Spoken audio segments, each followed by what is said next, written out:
gente, tudo bem com vocês? Começando aqui o primeiro vídeo do canal.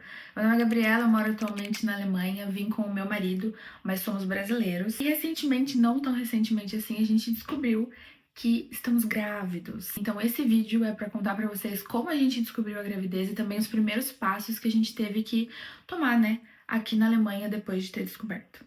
Esse canal vai ser pra gente compartilhar não só essa fase que a gente tá vivendo, mas também curiosidades, rotina, da maternidade, também da vida de imigrante aqui agora sendo pais, né? Enfim, compartilhar tudo que a gente puder aqui com vocês. Já compartilho também um pouquinho da minha rotina no Instagram. Se você não me segue lá, me siga no Instagram, também tem o TikTok pra você acompanhar os outros vídeos e também segue aqui no YouTube pra você não perder os próximos. Então bora começar pelo primeiro tópico, como a gente descobriu a gravidez. A gente já planejava engravidar, então já era algo que estava na nossa cabeça. Em 2023, nós fomos pro Brasil, a gente vai pro Brasil uma vez por ano, e a gente fez alguns exames para ver se estava tudo bem, eu tava bem, o Léo tava bem. Em 2024, a gente receberia algumas visitas aqui, a gente sabia que nesse período não era um período que daria pra gente pensar nisso. Então nós planejamos de parar de tomar o anticoncepcional no meio do ano de 2024, ali entre junho e julho, e a gente teria ali, de acordo com os médicos, até 1 ano ou 2 para conseguir de fato engravidar. E tínhamos até uma viagem engatada, a gente acabou resolvendo tudo ali, porque surgiu a oportunidade de ir para Disney. Eu vou até deixar algumas fotos para vocês, que foi uma viagem muito legal. E foi lá que tudo começou. Então foi lá que eu comecei a sentir os primeiros sintomas, mesmo sem saber. Eu não fazia ideia, mas eu já estava grávida, que foi em outubro. Tá, então eu confirmei aqui as datas para não errar. Eu parei de tomar o remédio em julho e nós fomos para Disney em setembro. A gente ficou lá de 15 a 30 de setembro. E em outubro já tava ali com uma gravidez avançadinha. Quem já foi pra Disney sabe, eu não fazia ideia de como é complexo viajar pra lá, mas você tem que fazer um super planejamento. Parque dia sim, dia sim. Então a gente conseguiu aproveitar muito, muito mesmo. Em nenhum momento até então, eu tô de 30 semanas agora, sem mal na gestação. Então, desde o início eu não tava passando mal, mas eu tava sentindo um desconforto muito grande intestinal. Como eu sempre tive constipação mesmo, eu não desconfiei que fosse isso. Também não estava no período de descer para mim. Teoricamente, na data que nós viríamos embora para a Alemanha, era pra daí descer para mim, na semana seguinte. Então eu não tava preocupada. Tava só com esse desconforto do ambiente, mudou o clima. Aqui na Alemanha tava frio, lá tava super calor. O clima de lá é bem quente e úmido. Então pensei, pode ser por isso. E segui a vida. Acabou que eu fiquei os 15 dias sem conseguir ir no banheiro na viagem. Foi o caos. Mas quando a gente voltou aqui pra casa, pensei, bom, vamos estar de volta na rotina e nada de voltar ao normal.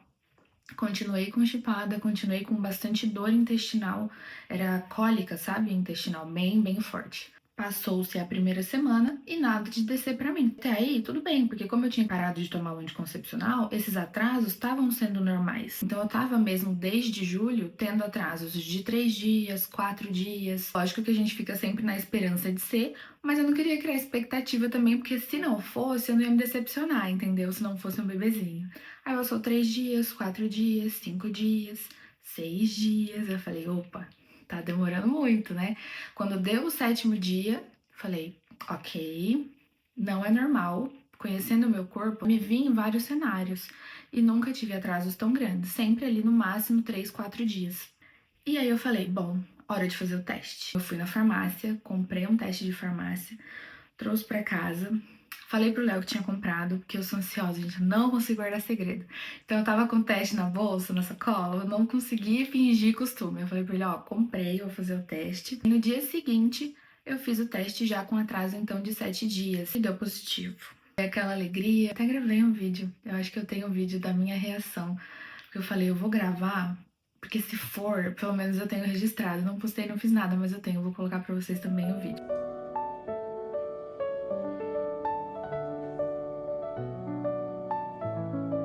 Era bem cedo, o Léo tava dormindo. E aí eu cheguei aqui no quarto, falei pro Léo, não tô conseguindo ler essa bula toda em alemão, me ajuda a ler isso. E dormi, não abri o negócio, não tava nem entendendo nada, gente, não tava nem entendendo o que tava acontecendo. Ele tava demorando a engatar, sabe, tava pegando o tranco ainda. Falei, deixa eu ver se eu entendi, né?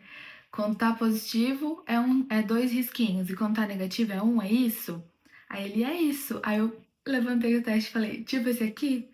A gente se abraçou, ficamos muito felizes. Aquele momento, né, gente? Aquela energia gostosa é um momento muito único, assim, na vida do casal. Então foi bem legal. Quais foram as nossas primeiras ações, né, depois de ter descoberto a gravidez? A primeira coisa que a gente fez, sem pensar, foi ligar pra nossa família. Eu sei que tem bastante gente que escolhe, né, esperar, mas pra mim não tinha problema nenhum. Eu tava, na verdade, muito animada pra contar pra todo mundo, isso sim. Minha mãe, meu pai, minhas avós, os pais do Léo também. Então a primeira coisa que a gente fez foi ligar pra família pra contar pra eles que eu estava grávida.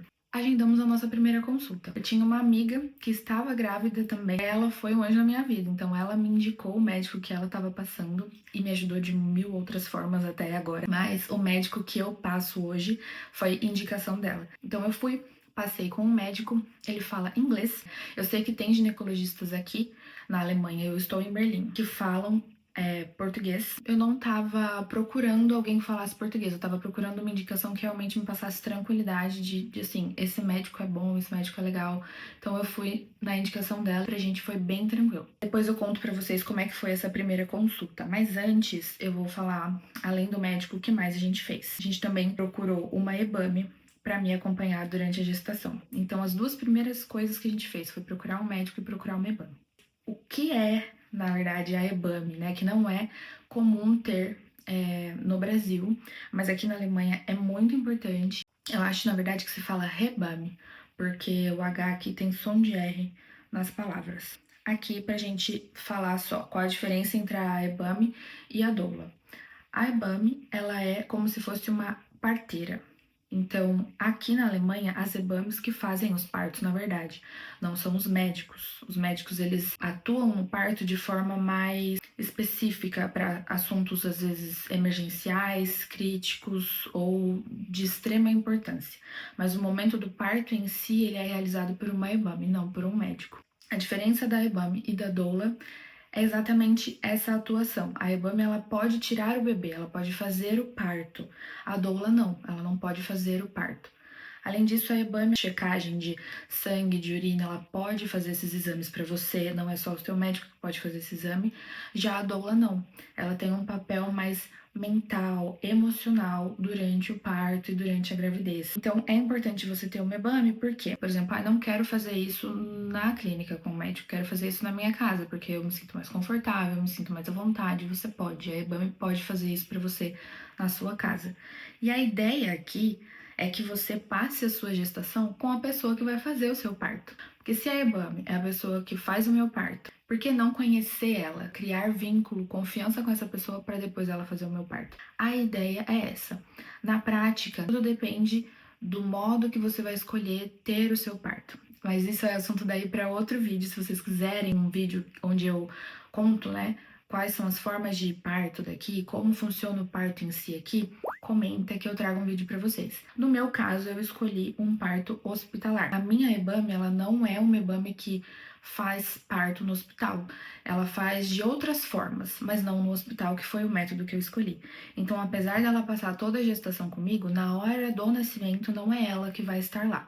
O próprio hospital oferece a equipe de EBAMES e as EBAMES que estiverem disponíveis no dia do meu parto vão ser as minhas EBAMES ali. Mas, como eu disse, posso me aprofundar em outro momento. É importante você ter uma EBAME, porque ela vai te acompanhar, vai fazer seus exames, vai te ajudar tirando dúvidas com o que você precisar, elas ficam disponíveis por telefone, por mensagem, e-mail. Toda dúvida que você tiver, você pode entrar em contato a hora que for e elas vão te dar suporte, dicas, enfim, é um suporte extremamente necessário que muitas vezes o médico não consegue oferecer. Pelo volume de pacientes, às vezes pela agenda mesmo, então ter uma EBAME garante que você vai estar bem acompanhada com todas as suas dúvidas tiradas em qualquer momento da sua gestação. Falando um pouquinho de como foi a minha primeira consulta. A gente fez o primeiro ultrassom, que foi transvaginal. A gravidez estava ainda muito recente, então não dava para ver pela barriga. Também fiz a coleta do Papa Nicolau, porque eu não fazia acompanhamento ginecológico aqui, fazia no Brasil toda vez que a gente ia. Lembra que eu comentei que eu ia uma vez por ano? Fiz a pesagem, avaliação de pressão, fiz uma coleta de sangue. Primeiro eu não lembro exatamente para que foi. Uma para ver se estava tudo bem comigo, se tinha alguma infecção, algum problema, e a outra foi para ver compatibilidade sanguínea entre o meu sangue e o sangue do bebê. Agora eu não vou saber dizer a ordem que eu fiz cada um desses exames, mas fizemos na primeira consulta já uma coleta de sangue. E eu recebi o meu Mutter Pass, É como se fosse a caderneta da mamãe, né, do Brasil. Você leva esse Motorpass com você pra todo lugar que você vai. No dia do nascimento também eu levo ele, e sempre que eu vou no médico eu ando com o meu Motorpass. Então todas as minhas informações, as informações do bebê, todos os exames, resultados de exames e tudo fica nesse documento. E segui fazendo o acompanhamento ali a partir da primeira consulta mensal. Então, como funciona o acompanhamento aqui na Alemanha? Começa sendo mensal e conforme a gravidez vai avançando ali, a partir da 30ª semana, depende muito de caso para caso. A ideia é que você vá uma vez por mês de início, depois vai quinzenal, até o finalzinho da gestação, que aí você começa a ir toda semana, né? Quando tá bem pertinho do nascimento. Em geral, o acompanhamento daqui é muito parecido com o do Brasil. A única diferença que eu senti é que aqui o processo todo é mais natural. Eles não passam vitaminas se não tem necessidade, não passam exames se não tem necessidade. Eu sei que muitas pessoas podem não gostar, né? Algumas já podem achar que é bom. Eu, particularmente, não achei ruim, não me fez mal nenhum até agora. Então, assim, eu senti muita confiança no médico, me entreguei pra isso, sabe? Até porque, gente, quando a gente tá em outro país, não tem muito o que fazer. A gente busca se informar, busca informação, mas assim, você precisa confiar que aquelas pessoas estão cuidando bem de você. Eu confiei muito na equipe toda que tá me acompanhando. Até agora eu fiz todos os exames, não senti falta de nenhum exame, então tudo que eu precisava fazer eu fiz. Não fiz exames de risco porque a minha gravidez não era de risco, então não tinha necessidade de eu fazer. Eu respeitei muito isso, sabe? Eu não pedi exames além do que eu precisava. Isso é muito opcional, vai muito de grávida pra grávida, né? Do que a gente sente. Eu tava muito tranquila, então o que ele falou eu acatei. Você tá bem, o bebê tá bem, abracei isso e a gente seguiu assim. Mas de modo geral, o processo todo é muito parecido. As consultas, exames regulares, os morfológicos, que ao todo são 3, exame de diabetes gestacional. Vou fazer o CTG agora, que eu tô entrando nessa fase final. E depois ainda tem aquele exame do cotonete, né, o mais temido. As etapas ali dos exames principais são os mesmos. Muda daí de gestação para gestação. Se for uma gestação de risco, se tiver algum problema, se der alguma alteração em um desses exames que são os exames base, aí você precisa fazer outros. Quanto custa fazer tudo isso? Todos esses exames, esses profissionais todos, a bolada que é. E não é bolada nenhuma. Aqui o seguro-saúde cobre todas essas consultas, médicos, a EBAME. Só não cobre a presença da doula no parto. Você pode optar por isso, mas aí sim é um serviço pago. Nós pesquisamos ali em torno dos 1.600 euros. Eu sei que esse valor pode variar dependendo de profissional, só passando ali uma faixa do que nós vimos aqui para vocês. A única coisa que não é coberta também, além da doula estar presente no parto, né? É a sexagem. Se você não quiser esperar para ver isso no ultrassom, você pode pagar para fazer o exame de sangue e ver o sexo do bebê antes. Nós queríamos fazer a revelação do bebê lá no Brasil com a família, então a gente precisou fazer antes, porque não ia dar tempo de ver no ultrassom para a viagem. A gente fez e pagou 14 euros para fazer esse exame, então não é um exame caro, mas você precisa daí pagar, que o plano de saúde não cobre. Acho que foi isso, acho que dei todas as informações aqui pra vocês de como foi. Lembrando que eu não sou profissional, gente, da área. Tudo isso é novidade pra mim, porque eu tô sendo mãe pela primeira vez, é minha primeira gravidez. Então, assim, eu tô passando aqui pra vocês como foi a minha experiência, o que eu senti, o que eu vi até então. Mas a ideia desse vídeo é mais pra contar como eu descobri os primeiros passos que a gente teve aqui na Alemanha, coisas que a gente pensou, né, coisas que a gente precisou fazer. Se você também tá grávida ou tá planejando engravidar, fala, nossa, 1000 coisas que você tem que pensar. Não é isso. Pelo contrário. Se eu fosse te dizer, faça uma coisa assim que você descobriu, eu diria, procure um médico, porque a partir do médico ele vai te dar todo o direcionamento ali pra todo o resto que eu falei. A EBAME vai te ajudar também com muitas questões, então sem pira. O processo todo é muito tranquilo. Tendo um profissional ali do seu lado, o resto vai fluindo e acontece naturalmente. Eu espero muito que vocês tenham gostado desse vídeo. Eu fiquei muito feliz de compartilhar um pouquinho dessa fase com vocês e muito feliz também de ter feito esse primeiro vídeo, né? Pra gente abrir finalmente a temporada aqui de vídeos do canal. Não esquece de comentar se vocês querem um vídeo falando sobre parto e também não esquece de seguir aqui pra você não perder os vídeos que ainda vão vir. Eu vejo vocês no próximo vídeo, então. Um super beijo!